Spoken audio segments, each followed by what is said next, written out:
Chora mais, seus petistas! Olá, pessoal, começando mais um Politiquejo.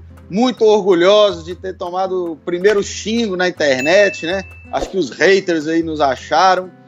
Mas é isso, vamos para mais um Politiquejo com força, resistência e determinação. E nós já começamos de cara com o nosso quadro Observe, não tô acreditando!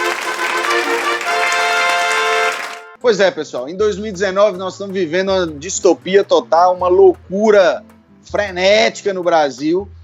E aí tem hora que a gente lê umas manchetes que não dá nem para acreditar, mas quando nós vamos ver o trem é verdade. Por exemplo, né, nessa semana rodou aí um tweet, né, no Twitter, que é o novo diário oficial da União, né, do governo federal, do Felipe Martins, que é assessor especial do governo para assuntos internacionais. Ele falou, abre aspas, depois de nos livrarmos do horário de verão, temos que nos livrar da tomada de Três Pinos, das urnas eletrônicas, inauditáveis, deve ser inauditáveis, né? E do acordo ortográfico. Pessoal, primeiro que a gente tem que lembrar que o acordo ortográfico foi assinado por todos os países lusófonos, né? Todos os países que falam a língua portuguesa no mundo. Não é possível, camaradas, não é possível. Nessa semana o IBGE lançou os números, né? O novo recorde, recorde de desemprego no Brasil são 28,3 milhões de pessoas, né? Isso significa 12,7% da população sem emprego, né? Na época do presidente Lula, saudades Lula, esse índice chegou a 5,3%, no primeiro governo da Dilma, 4,3%, e no momento mais estagnado, né, o país parado ali com o golpe do impeachment, chegou a 11%, e agora nós estamos alcançando quase 13%, né, pessoal? Aí me vem um cara falar que a saída para o país é resolver problema de tomada de Três Pinos, acordo ortográfico e urna eletrônica. Toma atento, rapaz. Você é burro, cara, que loucura. Como você é burro. E ainda, né, no Dia do Trabalhador, o senhor presidente da República faz um discurso esquecendo do trabalhador, né? Parece que o trabalhador realmente não é a prioridade desse governo. Fez lá um discurso dizendo que vai abrindo mais espaço ainda para a chamada liberdade econômica, né? Facilitando a abertura de empresas no decreto chamado decreto da MP da Liberdade Econômica.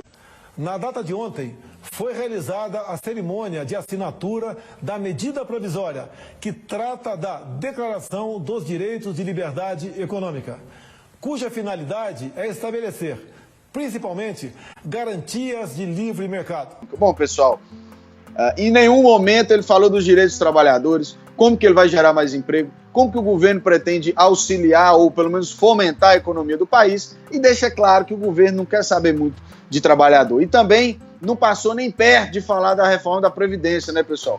Que a reforma da Previdência é aí o maior risco para os direitos trabalhistas e os direitos sociais que está em vigor. Então, pessoal, alô, Bolsonaro, alô! Só para lembrar, o dia é do trabalhador, tá? De quem constrói esse país nas costas e não somente do trabalho, que é um dia de descanso e de lembrar as lutas sociais, de lembrar os direitos trabalhistas. Bom, pessoal, é isso.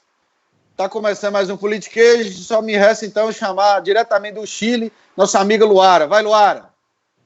Oi, pessoal, estou aqui no Chile, no Fórum Humanista Latino-Americano, para falar um pouquinho sobre mineração, impactos ambientais nessa América Latina nossa. Está sendo um prazer participar desse momento aqui no Chile. E uma coisa que eu tenho observado aqui, João, pelas ruas, é aquele impacto da reforma da Previdência que a gente já falou no nosso primeiro Politiquejo. Se você não viu, vale a pena dar uma olhada nesse nosso primeiro vídeo. E o que eu venho falar hoje não é sobre Chile nem sobre o Brasil, mas também sobre a América Latina, essa treta que está acontecendo na Venezuela. E o que a gente tem a ver com isso, né? Bom, eu não vou aqui adentrar as discussões sobre a Venezuela, porque daria para fazer um vídeo ou 30 vídeos só para explicar o que acontece na Venezuela desde muito tempo, né? As forças que estão por trás de todas as discussões venezuelanas, mas o que a gente tem num cenário muito básico ali é que ano passado teve a votação do Maduro e depois o Guaidó, que se autoproclamou presidente da Venezuela, foi ali num momento histórico de uma manifestação popular de rua, chamado pelos Estados Unidos como legítimo presidente, sem o aval do povo, do Ministério Público, das Forças Armadas, da Justiça venezuelana, uma coisa meio ímpar na história, assim, sabe, João? E, para além disso, depois dos Estados Unidos dar esse título aí para o cara do nada, né? Os Estados Unidos ainda deu ali 20 milhões de dólares do dia para a noite para o que ele chama de ajuda humanitária à Venezuela. Engraçado que essa ajuda humanitária, o que vem acontecendo é justamente várias mortes na madrugada venezuelana, enfim. Esse cenário trágico que está acontecendo aí, que a gente precisa estudar, e o que o Brasil tem a ver com isso. O nosso presidente, Jair Bolsonaro, soltou em seu Twitter, dizendo aí sobre um apoio, caso aconteça uma guerra, né, à Venezuela. E então, o presidente da Câmara, Rodrigo Maia, respondeu prontamente ao presidente da República, Jair Bolsonaro, dizendo: não é competência do presidente da República exclusiva ao declarar guerra a nenhum país. E elencou em seu Twitter também quais são os artigos da Constituição Federal que citam essa competência. Então, o clima fica tenso também entre o presidente e a Câmara. Essa treta colocada na Venezuela, ela não é só uma questão ideológica ou um achismo do nosso presidente. Bolsonaro tem feito postagens e tem se anunciado enquanto chefe do Brasil, né, enquanto chefe da República, de uma forma muito ruim. Por exemplo, para os países árabes, ele fez aquela aproximação ali ruim quando ele foi visitar Jerusalém, que desagradou, né, os palestinos e tudo mais, e foi desrespeitoso com os muçulmanos. O que aconteceu para o Brasil? Há uma relação que ela é diplomática e ela é comercial, e o Brasil é exportador de proteína halal. O que seria essa proteína halal? Carnes como frango e outros tipos de carne que são exportados para esses países, ele tem um selo halal. E esse selo, ele diz que o produto foi feito de acordo com as intenções, o cuidado do povo muçulmano. Então, há ali orações, formas de abate, tem a ver com a tradição, cultura e tudo mais. Quando o Brasil se posiciona dizendo que vamos mudar a embaixada brasileira, o Brasil se coloca de uma forma ruim com as relações diplomáticas e comerciais dos países árabes. E o que está em jogo, pessoal, é quase 4 bilhões do que seria as exportações feitas do Brasil, que a gente deixaria de ganhar se a gente parar de produzir para esse povo que consome produtos com selo halal. Isso é muito grave. O Bolsonaro, para além disso, na relação aqui com a Argentina, também fez um ataque a Cristina Kirchner, dizendo que se ela vencer, a Argentina vai se tornar uma Venezuela, enfim. Os ataques que passam do campo ideológico e do achismo dele, porque a Cristina Kirchner não apontou nada disso. E o grande problema dessa relação com a Argentina é que a Argentina é nosso principal comprador de manufaturados, chegando a quase 5 bilhões em 2017. Então, se acontecer algum boicote, essas exportações também estão comprometidas. Então, a gente está dizendo aqui de firulas feitas no Twitter para países árabes, para a Argentina e agora para a Venezuela. Então, ficar se metendo nessas relações de soberania nacional, no exemplo da Venezuela, é justamente deixar de exportar ou de manter relações comerciais amigáveis com países do mundo todo. Não posso deixar de citar um bom exemplo de uma época boa das relações internacionais do Brasil, era na época de Celso Amorim e nos governos aí entre 2003 e 2010, em que o Brasil manteve a sua característica histórica de mediador de conflito. Então, o Brasil falava bem, tanto com países em desenvolvimento, como países hegemônicos e industrializados como um todo.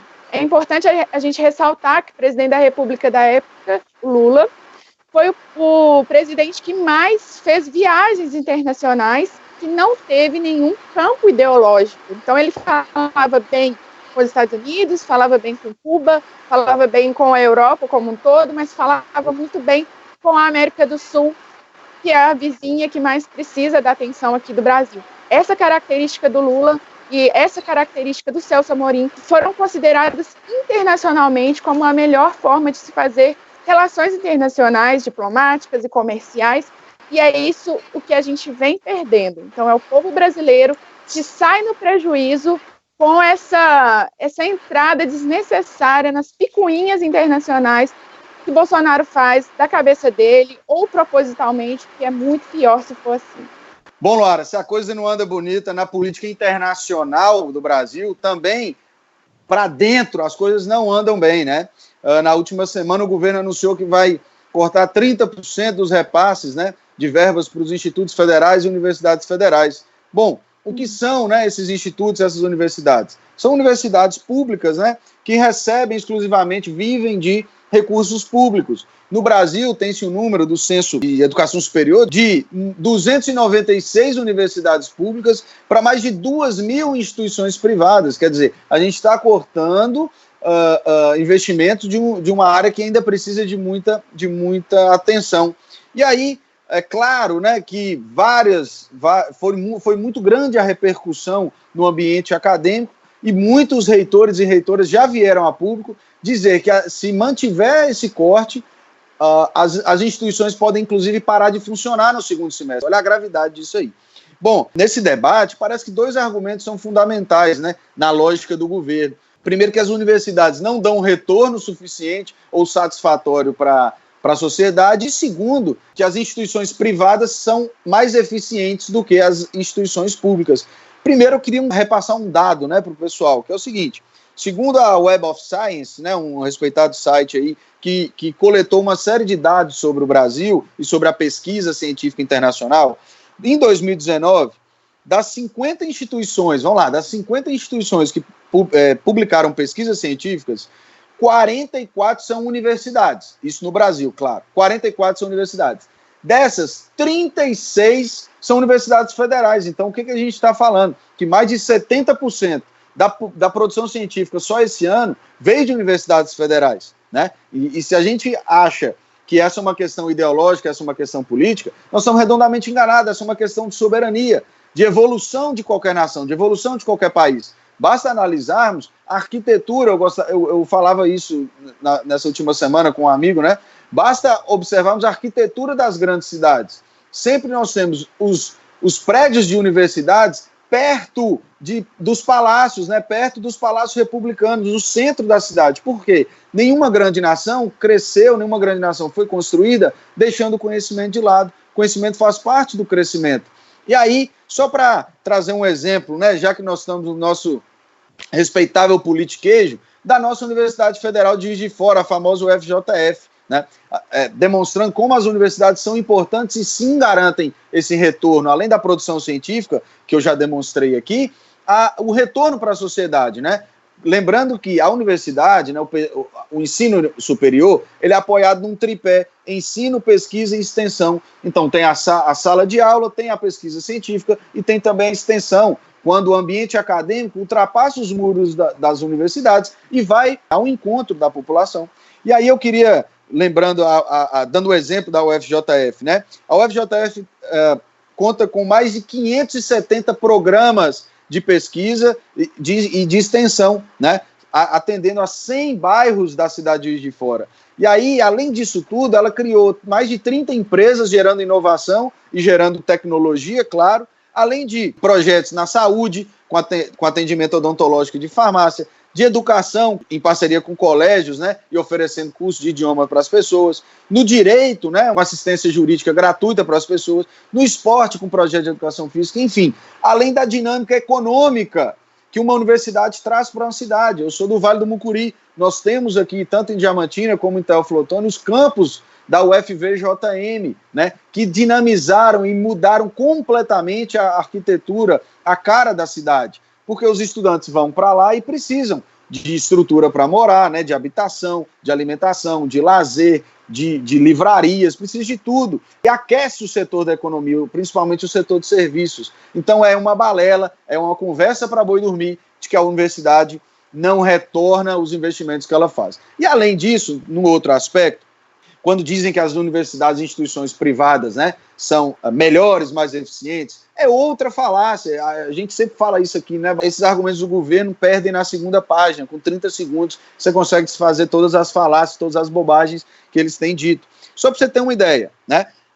Nota 5 no MEC. O que é isso? O MEC avalia quais são as universidades que têm melhores professores, qual é a real situação do corpo docente, da infraestrutura, etc, etc. Nota 5 é a nota máxima atribuída pelo MEC. Das universidades existentes no Brasil, que tem nota 5, são 63,8% são públicas, ao passo que somente 20% são privadas sem fins lucrativos e apenas 16% são privadas com fins lucrativos. Ou seja, a universidade pública ela tem uma ampla maioria dentre as que têm a nota 5 no MEC. Mais do que isso, da nota 4 e 5 do ENAD, né, que é esse exame nacional que afere também a qualidade dos alunos que estão saindo da universidade. Entre as universidades que têm nota 5 e 4, são 59%, ou seja, quase 60% são de universidades públicas, contra menos de 23% universidades privadas. Então, Luara, de mais a mais, esse é um debate que vai ocupar aí a pauta política dos próximos dias. O contingenciamento de recursos não vai trazer melhoria para o país, não vai privilegiar a educação, que é de fato um motor, né, um dínamo fundamental para a evolução de qualquer país. E outra, né, aquele modelo americano, né, de endividamento dos estudantes não parece ser o melhor caminho, né? Tem estudantes que formam devendo até $500 mil e não conseguem desenvolver plenamente suas profissões porque tem que trabalhar e pagar os débitos. Então, de mais a mais, eu acho que nós vivemos um tempo de retrocesso. Todos os debates possíveis e imagináveis têm que ser feitos, todos os movimentos em defesa da educação pública têm que ser levados adiante, e nós do Politiquejo, se depender da resistência democrática do Politiquejo, nós não vamos deixar a educação pública ser sucateada. Beleza, Luara? Um abraço. Tudo de bom, gente. Um abraço, João. Até mais.